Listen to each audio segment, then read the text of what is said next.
Hello, everyone. I am Jeannie Walters. It's another edition of Experience Action Podcast. And today we're doing something a little different, a little new. I have with me our Director of Business Development, Paige. Paige, welcome to the podcast. Thank you. I'm happy to be here. Well, you are here because we were chatting about kind of just some things going on in customer experience. And so we had this idea to create the CX Pulse Check once a month. So I'm really happy you're here because I think there's a lot of things to cover. I think a lot of the CX leaders out there will be really interested in some of the things that we're talking about. And, you're relatively new to customer experience. So this was a cool idea. So what do you think? Yeah, I mean, in the short time I've been here, I think I started in end of July, so definitely just getting into it. But with the conversations I've had, I've heard a lot of people wanting to just tap into the Jeannie Walters perspective, the point of view, because you have a unique viewpoint. I mean, experienced investigator works with so many different industries and companies, and you work with different branches even within those companies. So I think that you have a very good point of view on the latest and greatest in CX and how we can use it. Awesome. Well, thank you for that. And I think that, in that work with different leaders and in responding to the amazing questions that we get on this podcast, I have really found that unfortunately, like customer experience is not a universal business topic, right? Like we all have different opinions, we have different roles, we have different goals. And so sometimes just keeping up is a real challenge for these leaders. So I grabbed a few things from the headlines, as they like to say, to Yeah, talk about. And so one of the things that I've been following for a while is this idea of how McDonald's, the fast food company that we all know and love, is actually really investing in customer experience in creative ways. And so a couple of years ago, they actually started putting together a global team very much dedicated to this. They also have been really investing in modernizing the brand, not just the experience, but also kind of how they interact with their partnerships. They had that adult Happy Meal come out and it was a huge success. So they're tapping into nostalgia and all of these different things. But what I'm fascinated by as a customer experience professional is the way that they're using behavioral information, data from their customers, but also kind of the macro view to change the actual experience that we might have as customers with McDonald's. And right. and so we shared a couple weeks ago with our CXI flight school group about how McDonald's used an acquisition. They acquired an entire company called Dynamic Signals. It's a technology firm. And that was also they could make more personalized experiences through their drive-throughs and through the kiosks and through those ways that we interact. So that information will actually change based on where you are in the country or where you are in the world, what the weather's like where you are, because They're taking it all into perspective, and that's great. they are, because, on a cold January day in Chicago, I bet they don't sell as many shakes Yeah, as they do on a hot July day in Kansas City, let's say. absolutely. So they take all of that into account because that's what people are saying they want is a more personalized experience. But they're going even further now. And this headline that says the end of McDonald's self-serve soda signals a drive-through only future. Lots of S's there. Yeah, So alliteration, McDonald's. but essentially what they've found, and I'm curious what people out there think about this, but people are spending less time in restaurants. We are going through more drive-throughs. We have less time. We want more convenience. We want to order ahead, all of those things. So they started really experimenting with drive-through models like order ahead lines. And so you can order on the app and then go through a special line, because I don't know if you've had that happen, but I've had that happen where I order ahead at like a Starbucks or something, and then you go in and you see this huge line and there's no obvious place to pick up the order. Yeah, Yep. Starbucks was the first one that popped into my head. They're so great about the order ahead, but you still have to go through the line just to pick that's it up. right. That's right, and so they're trying to make it more obvious and make it actually more convenient. But in one of the, pilots that McDonald's has going on, they actually have a conveyor. So you scan your Oh, order and you say, "This is the order I'm picking up," in that order headline, and then you pull up to the window and the bag just kind of comes your way and you grab it and go. So they're also reducing some of the, interaction time, and paying ahead and all those things really help streamline the process.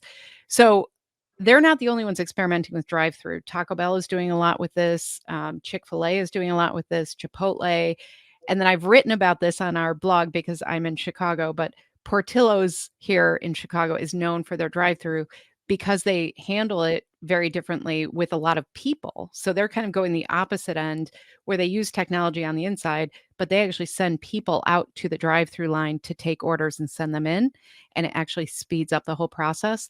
So now when people go by a Portillo's, like, we know, even if it looks like a really long line, you're like, "Oh, that's not bad." yeah, that's Because similar to Chick-fil-A, right? They send yes, those people out with the pads. There's usually like 2 or 3 of them, so that by the time you can order and then pay before you ever get to the window, that's which is right. so nice. That's right, and, actually, in this according to this data that we have here, Chick-fil-A is the fastest car, drive-through, by 107.41 seconds to McDonald's 118. So, we're talking seconds, but it does make a difference, right? Yeah, it does. And so what really struck me about all of this news about McDonald's was just how much they're investing, how much they're looking ahead to the customer experience, and really taking in how are people behaving and how will they behave in the future and what are they Mhm. really looking for. So I think it's something all of us can think about as what are we doing to look ahead and make sure we're keeping up with customer expectations and investing in the right places. And this is, I mean, half of what we do with our clients is talk to them about priorities because customer experience leaders have too many priorities.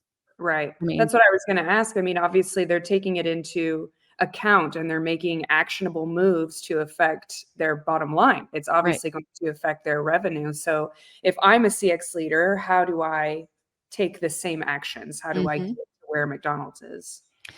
Yeah, well, first of all, you need to be a A billions of billion-dollar company? dollars global brand. Yeah, so start there. No, so what I would say is it's really about understanding what you're trying to do with the information that customers are both telling you explicitly and implicitly.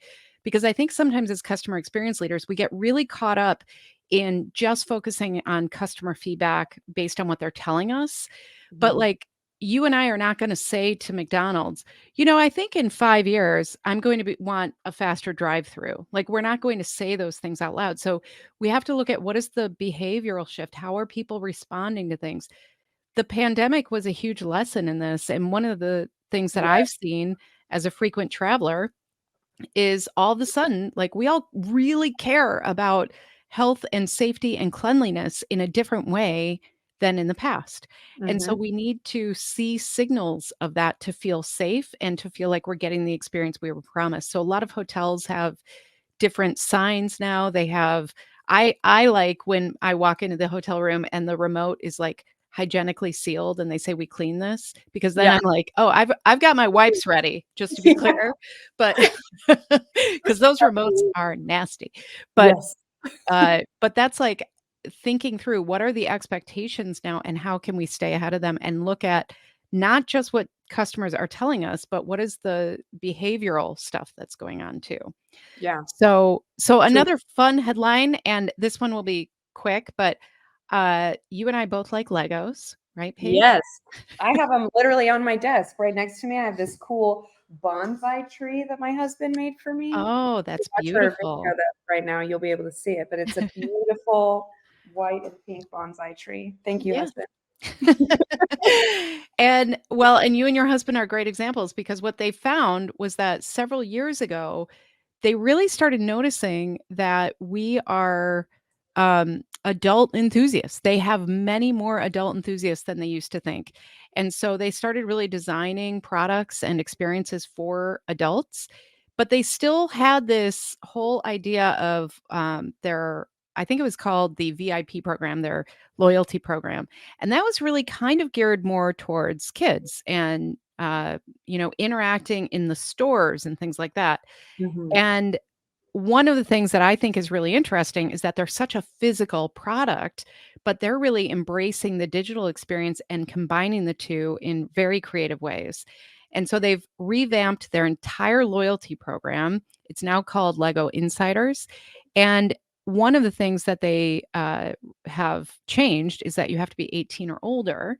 Now, they are doing this in a way that embraces the idea that you could be a parent or a guardian and still get your kids involved, but it's really a pretty big spectrum of customers that they're looking to appeal to here.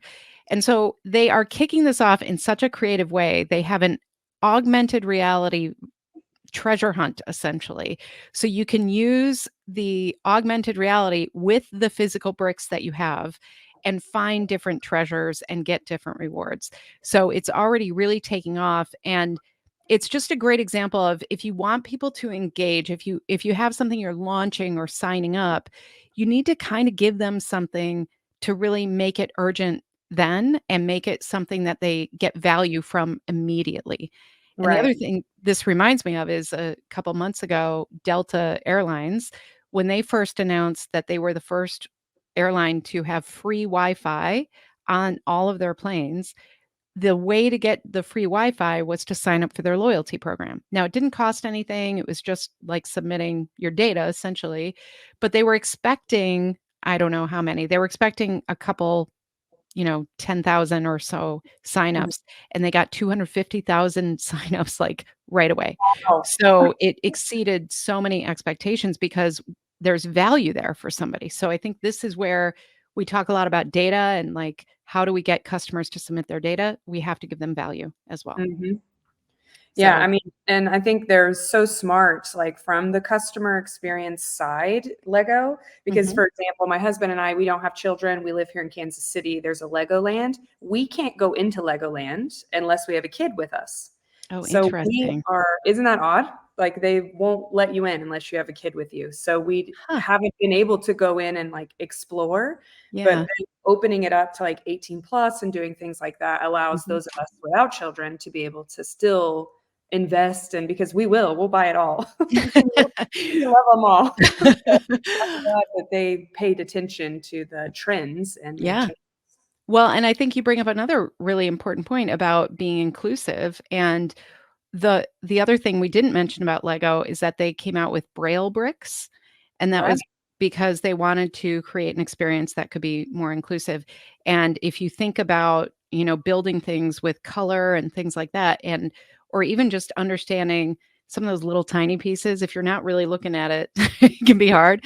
So they right. have different ways for people to engage with their products that way too. So yeah, really thinking about inclusivity is so important to any customer experience professional, Yeah, especially today. I mean, we are past the point of it being expected. It needs to be demanded, and it's harder than it sounds sometimes, but there are always ways to be more inclusive.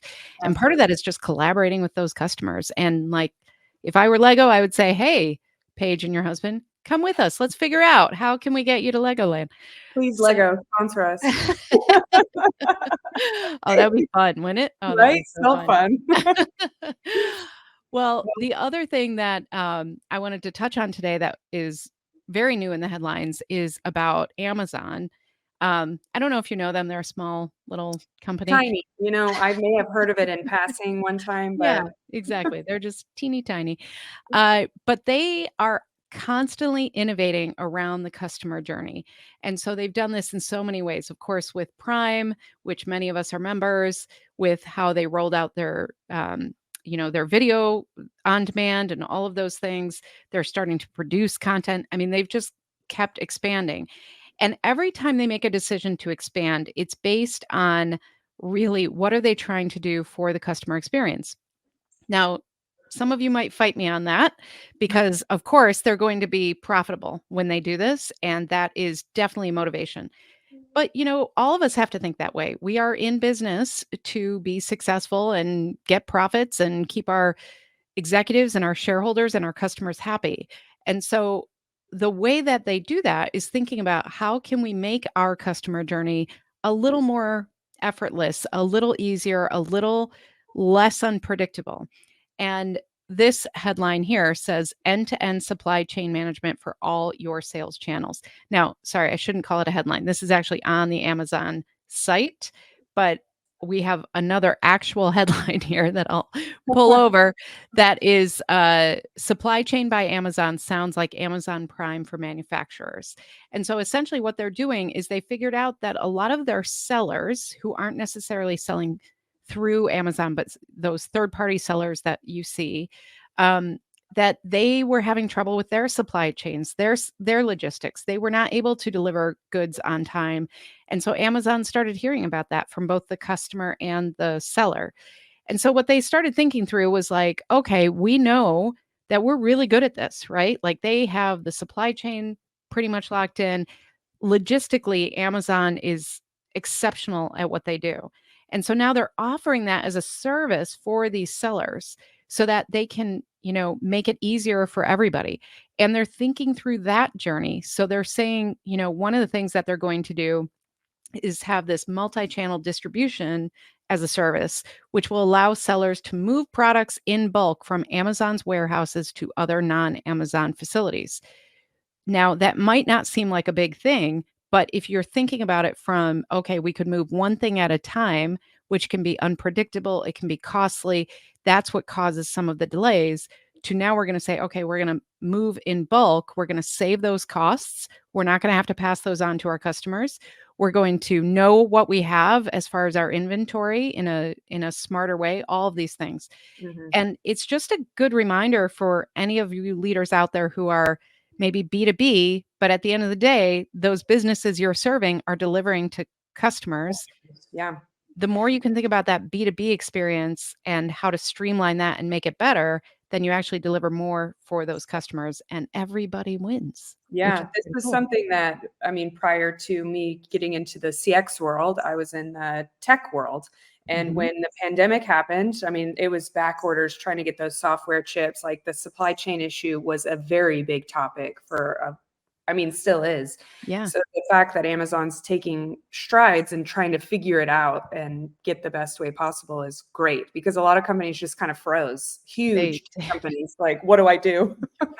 So, Well, especially when we had barges, like, stuck in canals for 19 days or whatever that was, like, right, there it's were so many crazy. crazy things happening, but I think it was a great lesson that all of us took was you cannot separate supply chain from customer experience. You Oh, cannot absolutely. separate logistics from customer experience, and now I'm seeing a lot more dialogue with the leading companies that we work with, like, when they get it, they really get it that we need to communicate back and forth.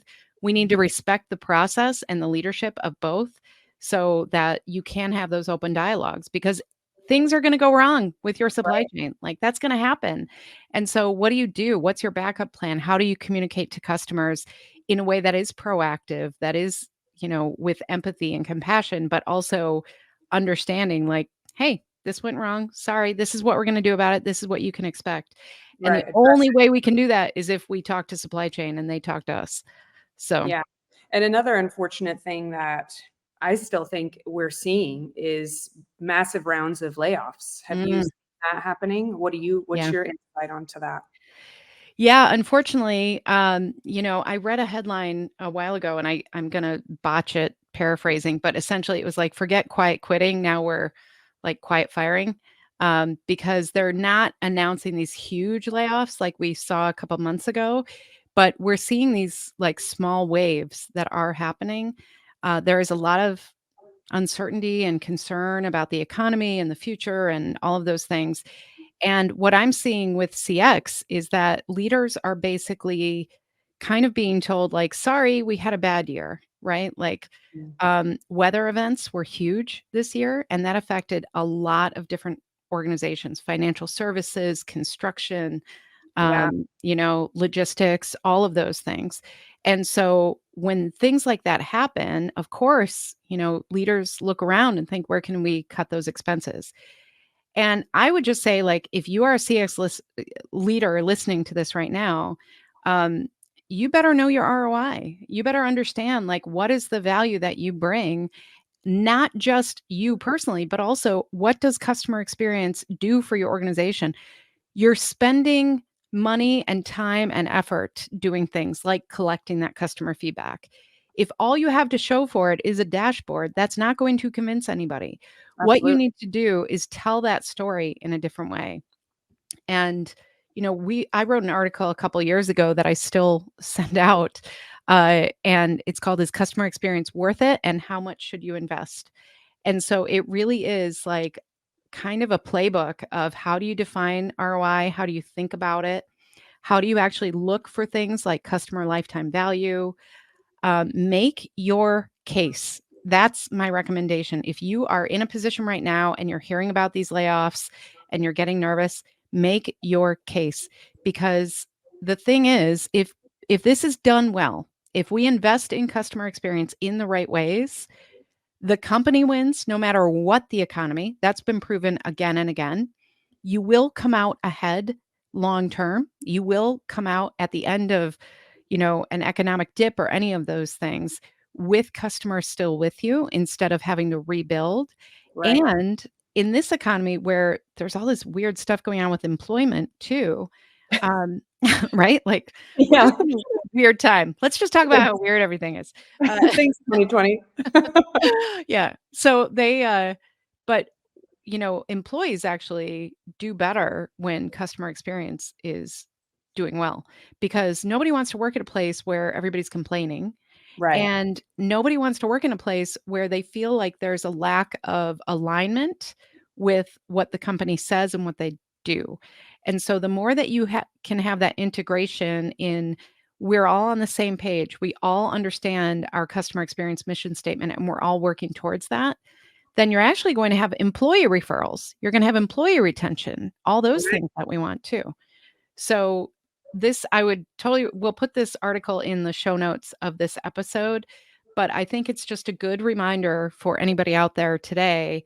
Customer experience absolutely is a winning business strategy, but we have to speak like business strategists to do it. And I think a lot of customer experience people are put in a position where their success is defined on the wrong things. So make sure that you are empowered enough to define success the right way and make your case, because we are rooting for you. Yeah, and if you want help, just ask us. We are always happy to step in and help you define your ROI. That is absolutely right. Yes. Yes. Speaking of us talking more, we do have a couple things coming up. Jeannie, Yeah. you want to talk about uh, Sure. things coming up? Yeah, for sure. So if you're listening to this when it comes out in September, we have a couple of things happening. We have a webinar September 26th at 2 p.m. Central. So some of you might be able to catch that at cxiflightschool.com. Even if you don't catch the live webinar, go ahead and check out cxiflightschool.com and you'll be able to see what we offer there. And that's really to support leaders like you who are in this position where you need to really make your case and define success the right way. And then on the 29th, we're back with LinkedIn Live. And Paige, you're going to be joining me there too, right? Will. You guys can Yeah. ask questions and talk with us. It's going to be fun. I'm excited. It's my first. And you know what else is my first? What? This is my first CX day. Oh my goodness. Well, welcome. This is so Thank you. exciting. For those that don't know, it's October 3rd. I'm super excited about it. Jeannie has gotten me all revved up and ready. So I'm very, very excited.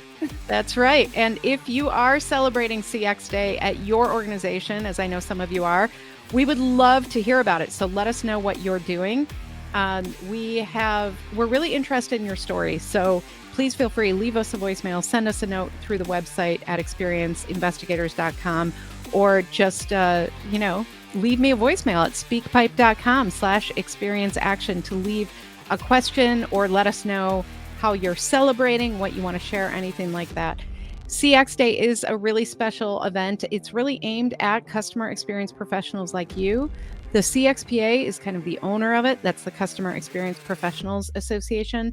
They have global events throughout the day, and I put that in quotes because depending on where you are, it might start on October 2nd. So, but there are all sorts of webinars and activities and things. And I know some of you are celebrating at your organizations.